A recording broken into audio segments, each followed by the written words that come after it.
আসসালামু আলাইকুম। নিত্যদিনের রান্নাঘরে সবাইকে স্বাগতম। আজ আমি তৈরি করব তেলে ভাজা কেক। তো শুরু করছি। প্রথমে আমি একটি বাটিতে ডিম নিয়ে নিচ্ছি। এবার 2 চা চামচ চিনি দিয়ে দিচ্ছি। এবার স্বাদ মতন লবণ দিয়ে দিচ্ছি। এবার আমি একটি হ্যান্ড উইক্স দিয়ে সুন্দরভাবে ডিমটা ফেটিয়ে নেব যতক্ষণ পর্যন্ত না চিনিটা গলে যাচ্ছে। তো আমি ডিমটা ফেটিয়ে নিয়েছি। ডিমের ভিতর আমি আটা দিয়ে দেব। আটাটা আমি চেলে নিব। তারপর আধা চামচ বেকিং পাউডার দিয়ে দেব। তারপর আমি 1 চা চামচ সয়াবিন তেল দিয়ে দেব।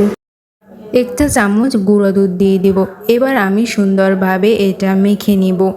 তো আমার মাখা হয়ে গেছে। এবার আমি হাতে তেল মেখে অল্প অল্প করে নিয়ে আমি গোল শেপ করে মিষ্টির মতো বানিয়ে নিব। তো আমি এরকমভাবে সবগুলো বানিয়ে নিয়েছি। এবার আমি ফুটন্ত তেলে সবগুলো করে ভেজে নিব। তারপর হালকা উল্টিয়ে দিব। তো দেখুন কি সুন্দর ফুলে উঠেছে। বেশি লাল করব না আমি। তো মাশাআল্লাহ দেখুন আমার কেকটা কতটা সুন্দর সফট হয়েছে। মানে উপর দিয়ে ক্রিসপি কিন্তু ভিতর দিয়ে অনেকটা সফট। তো সবাই ভালো থাকবেন, সুস্থ থাকবেন এবং আমার চ্যানেলটি সাবস্ক্রাইব করে দিবেন। আল্লাহ হাফেজ।